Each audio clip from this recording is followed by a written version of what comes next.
My name is Bob. I've been casting for about 20 years now.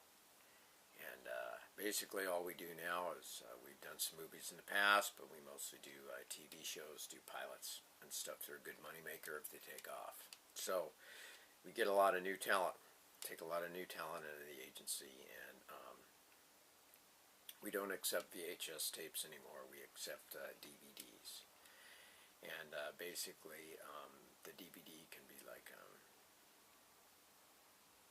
can be a Blu-ray or just a regular DVD, and preferably not longer than 5 minutes.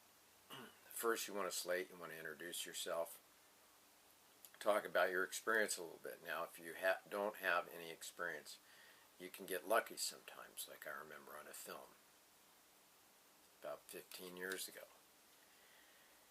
This gal sent in a VHS tape, and she said, I have absolutely no experience at all, but I will be willing to do anything to work on your film, to get into your film. And she actually did get cast as an extra. I just can't remember whether I slept with her or the director did.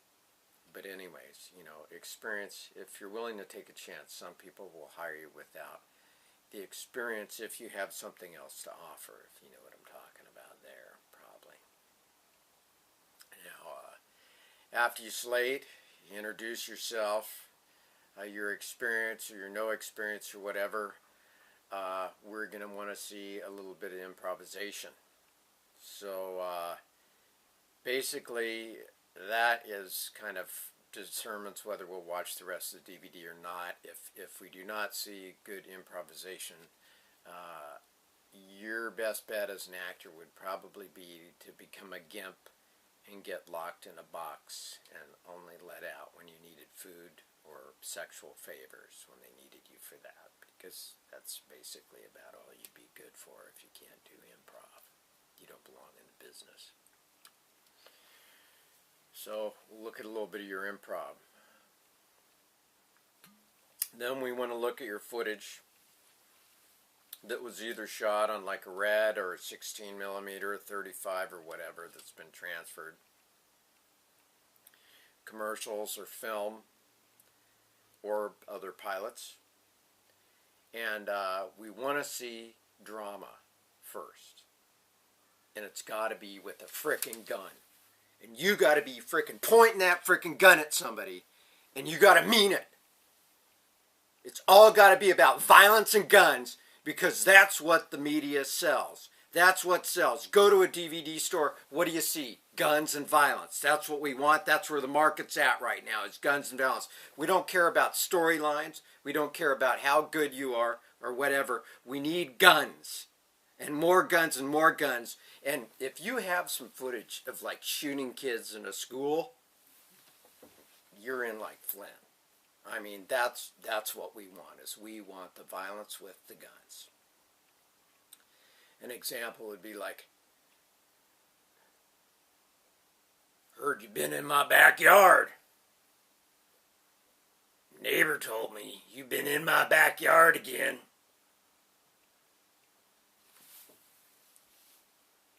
Drop your pants. Drop your pants now. Drop your frickin' pants.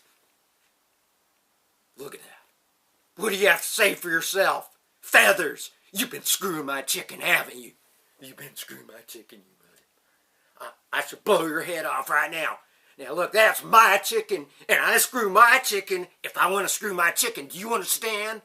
Now, if I ever catch you in my backyard again, I'm going to feeding you to my chicken, and then I'm going to screw it. Do you understand, Buster?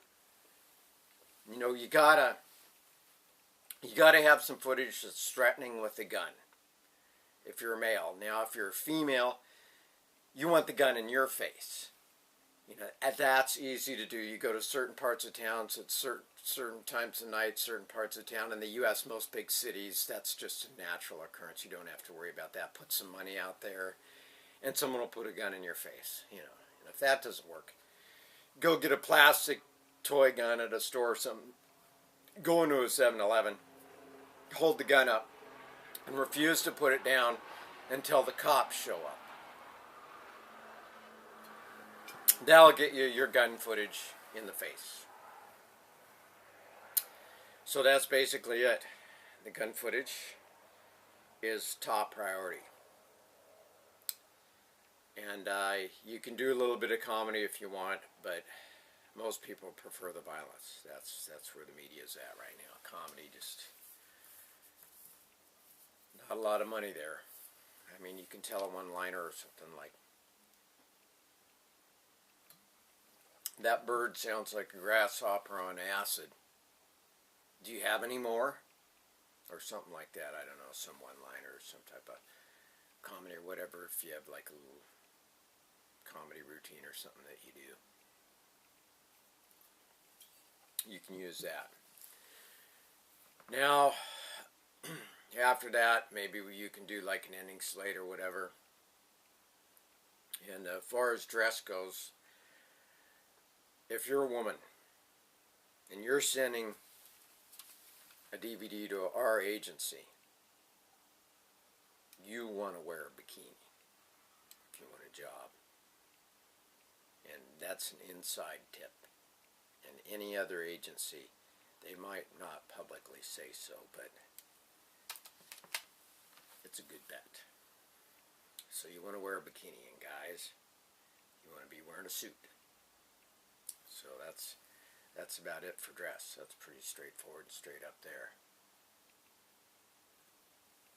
If you have any friends or family in the business, you want to mention that immediately. In fact, that's probably the first thing you want to mention. And if you have any referrals, anything like that, recommendations, and so forth from actual people that really exist on this planet. And the quality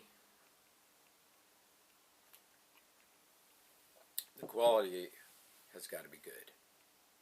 And the editing and everything has got to be tight, because if it isn't, you're going to be really, really disappointed, because you're going to be the only one probably watching your demo reel.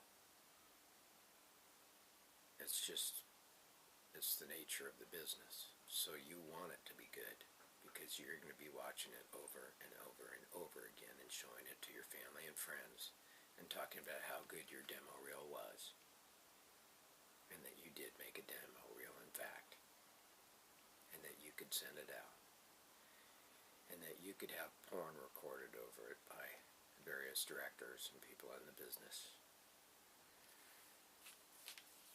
So I guess that's about it.